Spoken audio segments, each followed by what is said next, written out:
that we're going to add more to what we're doing, add more importance to our operations, and ensure that we checkmate this act of terrorism within Nigeria.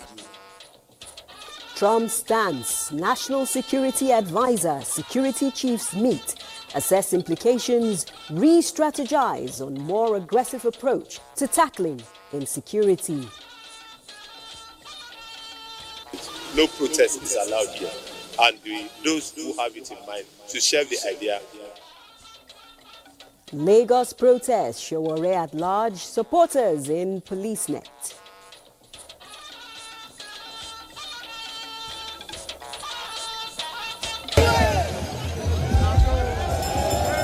And so the love you have shown to us, we will reciprocate. Governor Diri joins APC as PDP sinks deeper. You're watching the network news on NTA. I'm Naja Atutujani. Tonight, Hingino John Adams joins us from Lagos later in the bulletin. While right here in our Abuja studios, Musa Abubakar and Ayo Makinde will join us for business and sports updates. Musa? Oil prices hold steady as equities market begins the week in red. Oh dear, Musa, I hope it gets better. Ayo, hope there's good news from your end. Yes, surely. Super Eagles camp is set to open next week ahead of the African qualifiers, the playoffs for the 2026 FIFA World Cup. Details later on. Thank you, Ayo. Remember that this broadcast is being streamed live on our website, nta.ng/live. And you can follow us across social media. Our handles are displayed on the screen. And now the news in detail. Nigeria has again dismissed allegations of Christian persecution in the country, restating the country's commitment to tackling insecurity. The Chief of Defense Staff, General Olufemi Oluyede, made this known after a closed-door meeting of all heads of security agencies in the country. Tessie Omeri reports. Nigeria's top security men in a closed-door session, a General Appraisal Committee meeting with one key agenda on the table: dislodge the stubborn weed of insecurity giving the nation a bad name and leaving the door open for different narratives inconsistent with the situation on ground. A new and corrosive twist is the religious coloration being given to this protracted confrontation with outlaws. The National Security Advisor, Nuhu Ribadu, hosted the meeting with all heads of security agencies in the country in attendance. In a chat with newsmen shortly after the meeting, Chief of Defense Staff, General Olufemi Oluyede, stated that though Nigeria is facing security challenges, especially terrorism, insurgency and banditry, the Hydra-headed challenge is not targeted at any particular religion. But I want to make it categorically clear here that no Christian is being persecuted in Nigeria. You know very well that terrorism is a global issue, it's a global problem. There are several countries that are challenged in that respect. And it calls for collective effort. He assured all Nigerians and the international community that the current security leadership is committed to tackling insecurity in the country. And you will recall recently, that's just last week, the President, Commander-in-Chief of the Armed Forces, President Bola Ahmed Tinubu, recalibrated the security architecture by bringing on board officers of proven integrity who are seasoned in asymmetric warfare to add impetus to our operations. I want to assure Nigerians going forward that we're going to add more to what we're doing, add more importance to our operations, and ensure that we checkmate this act of terrorism within Nigeria. General Oluyede welcomed support from any country to defeat terrorism and insurgency in the country. From the Office of the National Security Advisor, Tessie Omeri, NTA News. Still on the matter, the chairman, Nigerians in Diaspora Commission, NIDCOM, Abike Dabiri-Erewa, is urging Nigerians at home and abroad to unite against the decision to classify Nigeria as a country of particular concern by President Donald Trump, making reference to statements issued by President Bola Tinubu and the Ministry of Foreign Affairs Dabiri Erewa appeals to Nigerians in the diaspora to remain calm, united, and continue to defend and project the true image of the country. A statement by the Director, Media, Public Relations and Protocol, NIDCOM, Abdurrahman Balogu, notes that Nigeria is a country built on tolerance, diversity and democratic values, and that the conspiracy theory depicting Nigeria as a country persecuting Christians in particular is not a true reflection of Nigeria's situation. Still on security, the monthly joint security briefing championed by the National Orientation Agency has revealed that in October 2025, the nation's intelligence gathering, security services and operations recorded significant success against arms trafficking, banditry, kidnapping and terrorism. Kenneth Nanim reports that the breakthroughs were driven by timely intelligence, effective coordination and collaboration across the country. Cementing peace and order and unity that will engender national development, the military, the police and other security agencies have been on the trail of criminal elements, making sure crime is prevented, culprits arrested, victims rescued, and stolen assets recovered. Statistics being made available in this forum for the month of October under review scores performances higher than the previous month. A lot of arms and ammunition were seized during the month of September, but that rose significantly in the month of October. The ICPC performance in the month of October. 44 petitions were received, 15 investigations concluded, 5 new cases filed, and 2 convictions secured. DSS, police and immigration services improved measurably in October, producing faster interdictions and fewer casualties. The National Drug Law Enforcement Agency, the Nigerian Immigration Service, and the Federal Road Safety Corps, the EFCC, and the ICPC, amongst others, made significant breakthroughs in the month of October. Nigeria's name having been deleted from the Financial Action Task Force monitoring list, Director of National Orientation Agency noted as an indication of effort by the federal government to fight illicit financial flows. Let me speak specifically to some of the imports of the tweets. One is to say there is a Christian genocide in Nigeria. And I'm sure even America knows that is not true. The same United States commended Nigeria publicly for the arrest of 2 major terrorists. To sustain the tempo, traditional rulers, religious leaders, and other citizens are enjoined to collaborate with security agencies by providing timely and credible intelligence that will help in addressing security challenges in the country. Kenneth Nanim, NTA News. Meanwhile, Lagos State Commissioner of Police Olorundare Jimoh has warned that protesters seeking to disrupt daily free flow of vehicular movement and livelihood in any part of the state will have the police command to contend with. He gave the warning after preventing blockage of the third mainland bridge by a group said to be led by Omoyele Sowore in protest against the recent demolition of structures at Iyanoworo axis of the state. Musa Toliat reports. Despite the early morning downpour, the Lagos State Commissioner of Police Olorundare Jimoh led a detachment of police personnel and command tactical squad to the third mainland bridge to prevent any gathering capable of inflicting untold hardship on motorists on the 11.8-kilometer road infrastructure. The impending gathering, said to be masterminded by Omoyele Sowore, was meant to hold at the Iyanoworo and Bega axis of the state, hence the heavy deployment of police personnel. According to the Commissioner of Police, some protesters were arrested by the command tactical squad after they were found gathering at a location in the Oworo community with an improvised loudspeakers attached to a vehicle, which was also impounded. We want them to know whether the protest is peaceful or not. As at the protection of Third Mainland Bridge, no protest is allowed here. And those who have it in mind to share the idea and get better things to do. The Lagos CP says deployment at various flashpoints will remain in force to curb any impending action geared towards breakdown of law and order in any part of the metropolis. In Lagos, Musa Tolia, NTA News.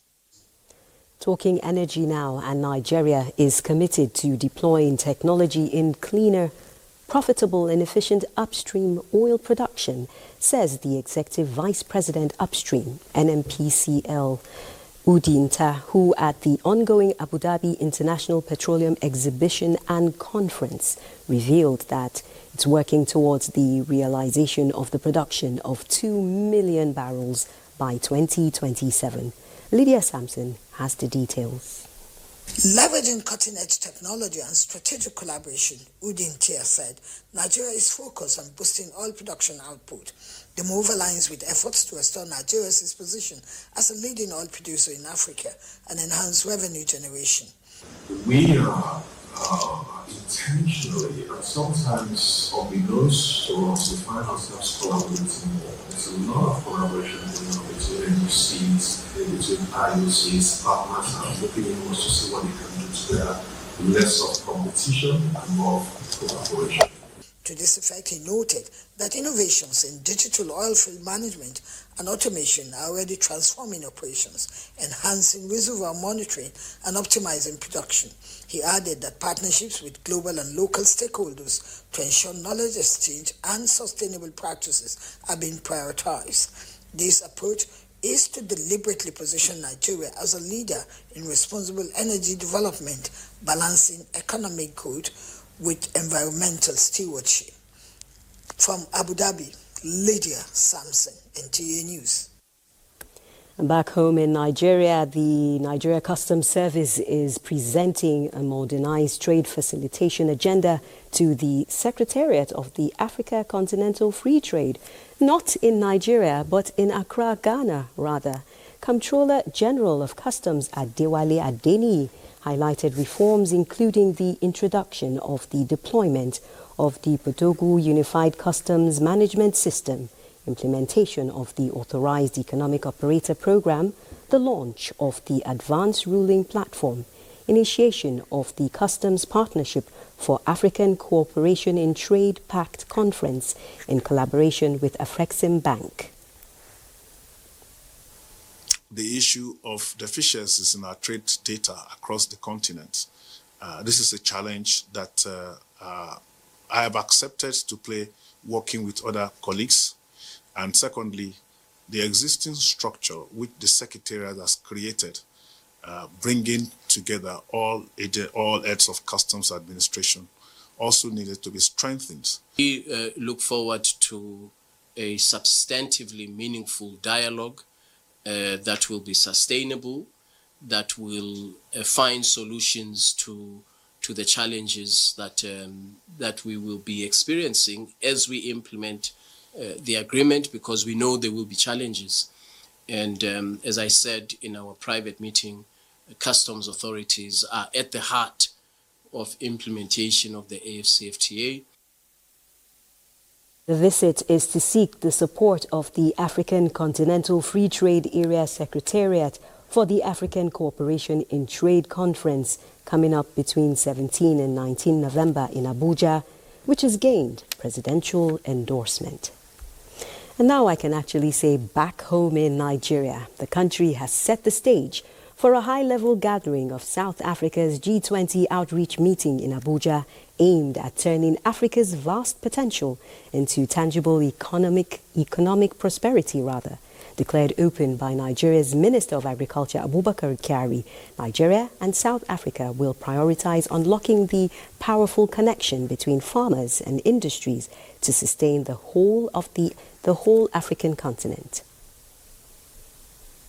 What makes this development worthwhile is that it brings together Africa's biggest economies, that is South Africa and Nigeria, at the time the African continent is seeking greater influence by reshaping its governance structure economically with a clear action plan.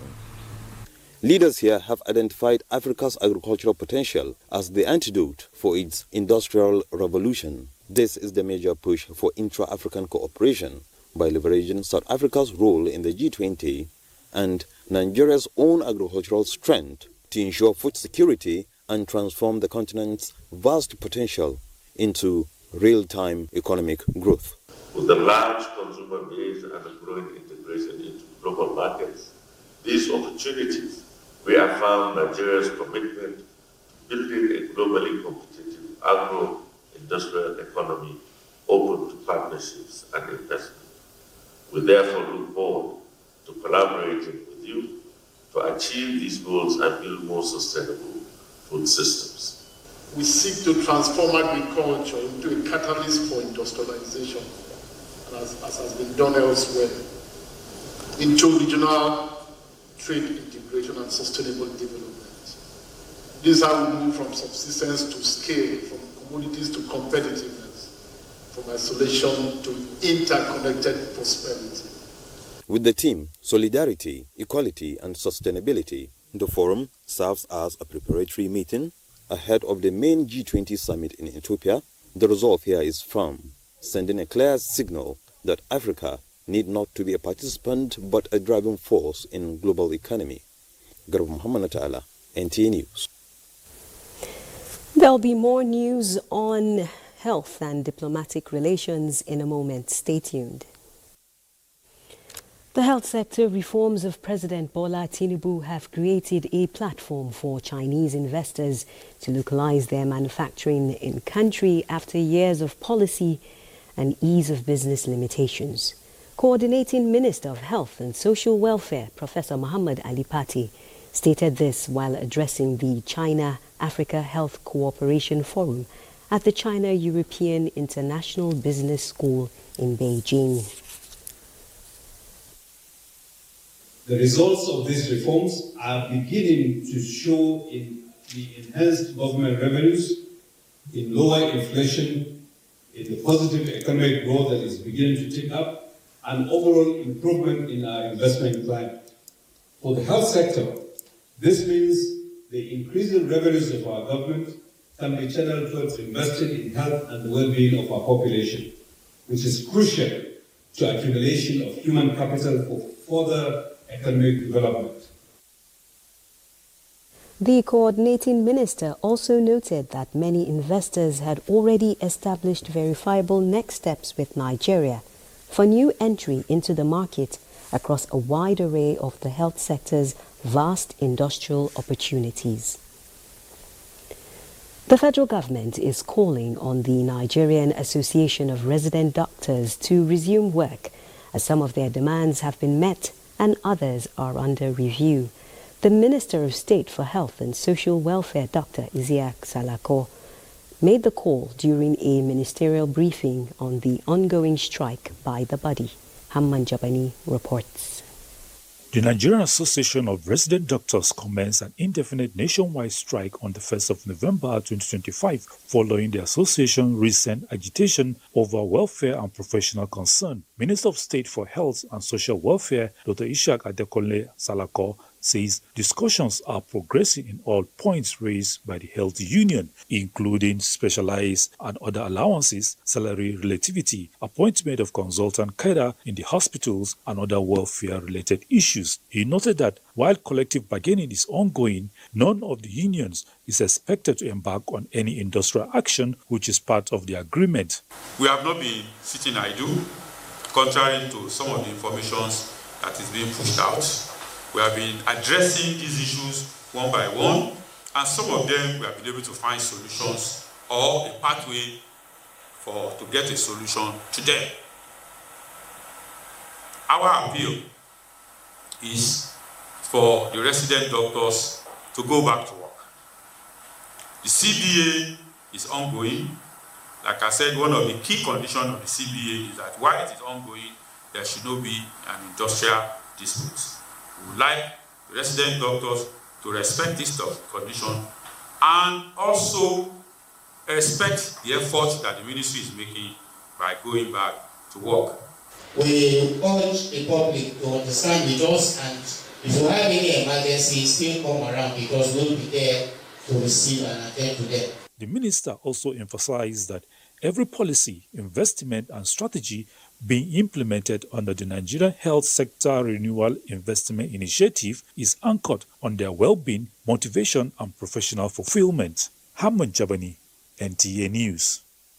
Meanwhile, the National Coordinator of the Nigeria COVID-19 Action Recovery and Economic Stimulus, Dr. Abdulkarim Obaje, has applauded Jigawa State Government for its unwavering support and outstanding implementation of the NG Cares program, which aims to improve livelihood and reduce poverty.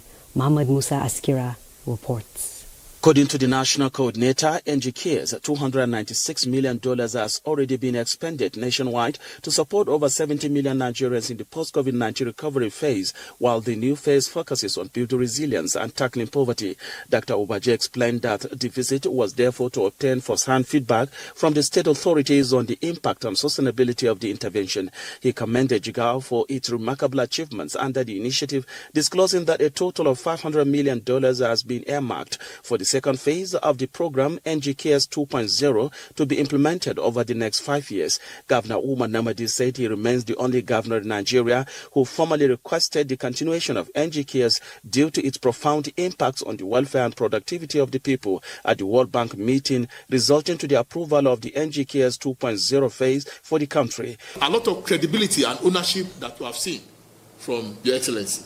I recall a case of your visit to a community where you received a complaint about a particular DLI that was not functioning optimally, and on the spot you directed action should be taken. That means you are a governor that listens to the grassroots. We really appreciate. We know these things has a very good benefit to our people in terms of social security, in terms of promoting agriculture, in terms of promoting livelihood, in terms of everything you will think of. This program is a program that one single program that we cherish in Jigawa State. With the renewed commitment from the Jigawa State government and the NG Cares coordination team, stakeholders say the program is poised to strengthen resilience and accelerate the fight against poverty across Nigeria. In Dutse, Muhammad Musa Askira, NTA News. Vice President Kashim Shettima has received Governor of Bayelsa State, Senator Doye Diri, urging him to demonstrate leadership by uniting members of the All Progressives Congress for the progress and stability of the party. The Vice President gave the advice, assuring him that the federal government would also support the state to achieve the needed development. Come 2027, Asiwaju Bola Ahmed Tinubu with his Vice President will be returned unopposed in the South-South. He takes over as a leader of APC in Bayelsa State. The Bayelsa State Governor, Doye Diri, receiving the flag from the national chairman of APC, said he decided to join the party, going by fruitless efforts to fix the problems within the People's Democratic Party, PDP, and the support of President Tinubu-led administration to complete the Nembe Bras Phase 2 road, the coastal roads, among other federal government projects in the states.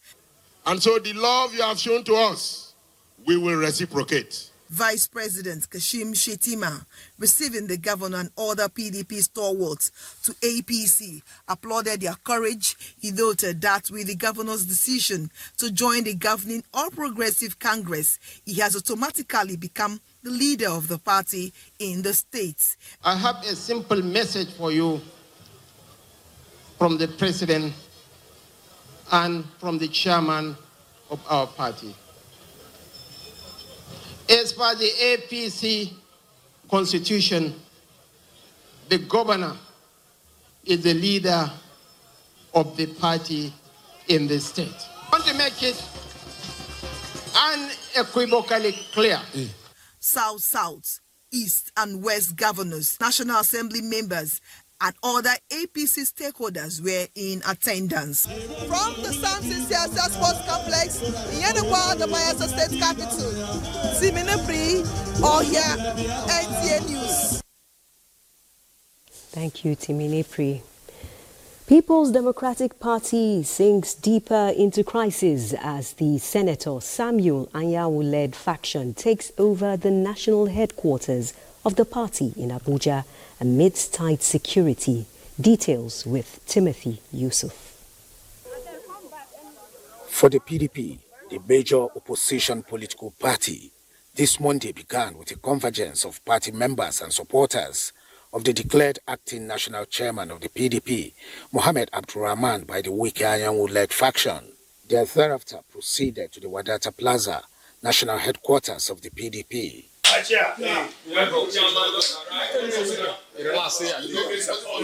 Heavy security presence here as the vice chairman, PDP North Central, Mohammed Abdurrahman, accompanied by loyal NWC members, assumes office as the party's acting national chairman, promising to heal the party of its wounds. A lot of wrongdoings within the party, and the highest organ of the party, which is the National Working Committee, now look into and agree to make a possibility of having a leadership that will bring everybody together. And that is why the former national chairman was being suspended, and that's how I emerged as an active national chairman for our party. Yeah, he's active chairman for now. He will act until we get a substantive chairman. For now, everything about we are obeying the court order. The court judgment is quite clear, and we are not adverse of doing the convention, but we want the right thing to be done so that our party will be strong to go into convention with one unity. Abdurrahman was declared acting national chairman of the PDP by the Samuel Anyanwu-led National Working Committee after it announced the suspension of the party's national chairman, Umar Damagum, and the National Publicity Secretary, Debo Ologunagba, and 4 others. Timothy Yusuf, NTA News. Meanwhile, the 16 governorship candidates in the Anambra State off-cycle election and their political parties have signed a peace accord reiterating their commitment to ensuring peaceful conduct before, during and after the election come November 8. Onome Okadibo reports from Oka. The signing of the accord is to commit the 16 contesting political parties and their governorship candidates participating in the election to accept the result of the election if adjudged to be free, fair and credible. The meeting further encouraged political parties to avoid statements that will incite violence before, during and after the election. Voters should therefore expect a significant improvement in election day logistics. Enhanced resource management process will also be evident. The Nigerian police force has developed an integrated intelligence-driven operational plan designed to prevent infractions, neutralize threats, and secure the election process. We meant to encourage the political actors because we have to work diligently, confidently, and happily to make sure that democracy becomes believable, that democracy becomes credible. To the distinguished candidates and political parties, today's commitment is not in words only. It is a duty that calls for discipline, honor, and responsibility. Is the consensus of the electorate in Anambra State that the best practices promised and assured by all stakeholders, especially governorship candidates, will reflect come November 8th. In Oka, Onome Okadibo, NTA News. The growing challenge of infertility in Nigeria, especially in the northeast, will soon be a thing of the past as a result of new training programs championed by the Northeast Development Commission, the Institute of Medical Sciences Africa, a medical group, and the University of Maiduguri Teaching Hospital. Thomas Ogbetere reports that this collaboration is bringing hope to couples struggling to conceive. Infertility remains a major challenge in Nigeria, especially in the northeast, where limited healthcare and cultural beliefs exacerbate the problem. However, the graduation of trainees, including Dr. Aisha Ismaila Newman, signals a new hope in the fight against infertility. The problem is not only from the female, but also from the male.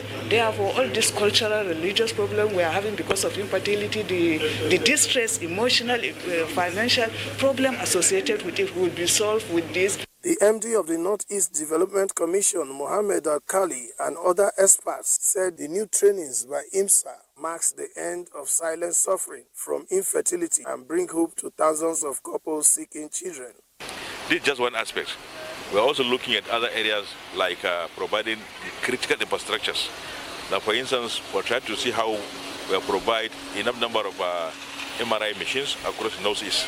To work with the Northeast Development Commission as well as the University of Maiduguri Teaching Hospital to bring in vitro fertilization technology for solving fertility issues of all types. There is a belief that as Dr. Aisha Ismaila Newman and her colleagues continue their work, Nigeria is moving closer to a future where no one is expected to suffer from any form of infertility.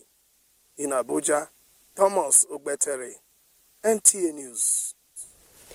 President Bola Tinubu has received Professor Ademola Adenle, a Nigerian scholar and sustainability expert, who recently won the inaugural World Academy of Sciences MS Swaminathan Award for Food and Peace.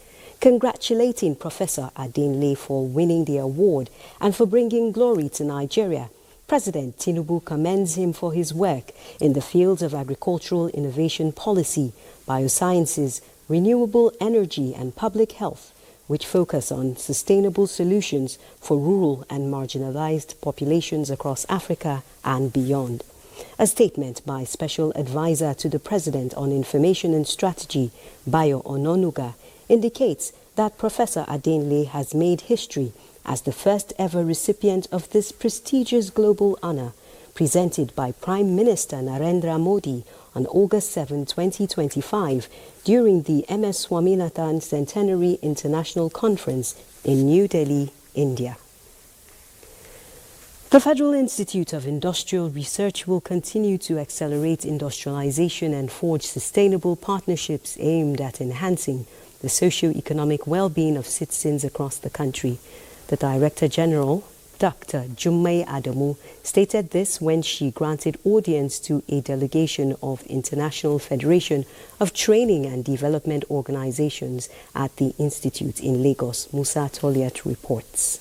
The visit by the International Federation of Training and Development Organizations underscores the relevance of the Federal Institute of Industrial Research, OSHODI, in the areas of providing technologies capable of accelerating industrialization in the country. So we're actually looking out for machine, a locally fabricated machine, and FIRO came to our mind. The IFTDO is seeking collaboration with FIRO in the areas of technology transfer to enhance agricultural practice, especially for women who are struggling to procure equipment beyond their reach. Assurances that support symbiotic relationship between FIRO and IFTDO came in handy. Those things you are in need. In fact, it's like the whole project of IFTDO is what we do in FIRO. When it comes to fabrication, I think Federal Institute of Industrial Research is #1 in Nigeria. I assure you people that by the grace of God, we are going to work amicably. To drive home the point on available machine fabrication, FIRO Director General led the team on a tour of the Institute's cassava processing plant. That is one of the most stable food that we have in Nigeria, and the cassava grows without much effort. So we believe that, and there are many women in this business, we can boost their means of doing the business. And so we are looking for a way where we can collaborate in the area of fabrication of equipment, in the area of product development and skill training. It's an important aspect of our operations here. You know, we train on the production of those equipment, and we also train people to use those equipment. We train trainers. We've done that over the years, over the lifespan of this institute. The IFTDO team admits that FIRO has extensively worked on cassava processing, including developing technologies for the utilization of some primary products and their value chains. In Lagos, Musa Toliad, NTA News. Still on more stories and reports from our Lagos zone, Hingino John Adams is standing by. Hingino. And welcome to Lagos.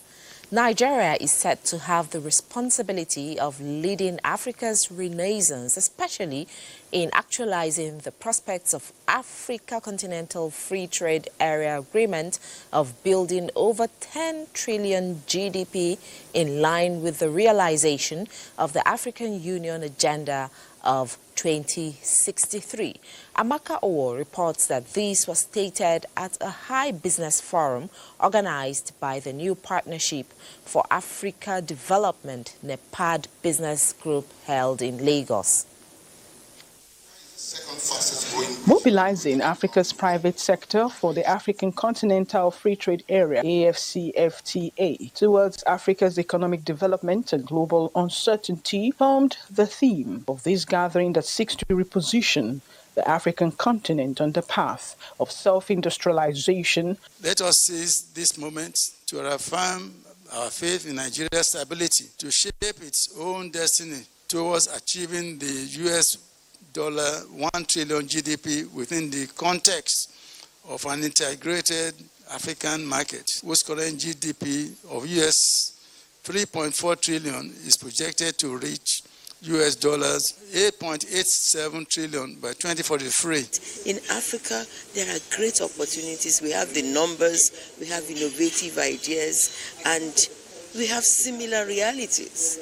So we should take advantage of it, and that NEPA Business Group as an umbrella body for private sector development, we are open for business and we should be approached. Need to strengthen Africa's private sector, access to finance, digitization, policy coordination, increase in intra-African trade, the need for standardization of produced goods in Africa, formed submission from various speakers and panelists. The General Secretary of the African Union is recommending that our GDP growth should be at a revised rate of 8% per annum.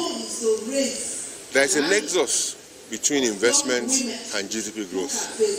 It is the private sector that can viably and sustainably embark on investment projects. Nigeria stakeholders of NEPAD agree offers a strong base of regional trade and innovation to build a self-reliant economy. In Lagos, Amaka O, NTA News. OPay, one of Nigeria's foremost online financial institutions, has taken its corporate social responsibility a step higher by successfully disbursing 126 million naira to 420 students across 20 tertiary institutions nationwide for the first year of its 10-year plan. Chief Commercial Officer Elizabeth Wang made this known at an empowerment conference in Lagos. Diana Ajali reports that the disbursement is part of OPay's 1.2 billion naira Educational Support Fund 2024, tagged Empowering Futures. OPay has also signed MOUs with more tertiary institutions ahead of the second phase. This conference, which brought together stakeholders from the academia, private sector and the media, marks a significant milestone in OPay's corporate social responsibility journey. OPay 10-year scholarship, transforming lives, empowering futures. The event is to celebrate the company's achievements while unveiling new initiatives. Face ID required for transfers. Chief Commercial Officer Elizabeth Wang said, in upholding the company's promise of expanding access to education in Nigeria, OPay has successfully completed the disbursement of Education Support Fund to 20 higher institutions nationwide. Good luck to all the future beneficiaries as well. We signed a 10 years MOU to support the students who are really good but need financial support. And then the schools will select based on the criteria. I'm seeing that many students these days end up doing menial jobs and just to send themselves to school. And we took that upon ourselves to see how we can take off the burden of financial responsibility. Among the beneficiaries of the ongoing OPay's 10-year 1.2 billion naira corporate social responsibility education support program include Ahmadu Bello University, University of Ibadan, Cross River State University, Obafemi Awolowo University, Kwara State Polytechnic, and Lagos State University. Already giving up until OPay came and remembered me, and I'm so happy. This is really a change maker. An organization like OPE coming to the university to support our activities is something that thrills us. OPE's Are Empowering Futures initiative is a testament to the company's commitment to promoting education, digital literacy, and economic empowerment in Nigeria through positive impact on the lives of young people while empowering the women with requisite skills. In Lagos, Diana Ajale, NTA News. That's it from Lagos.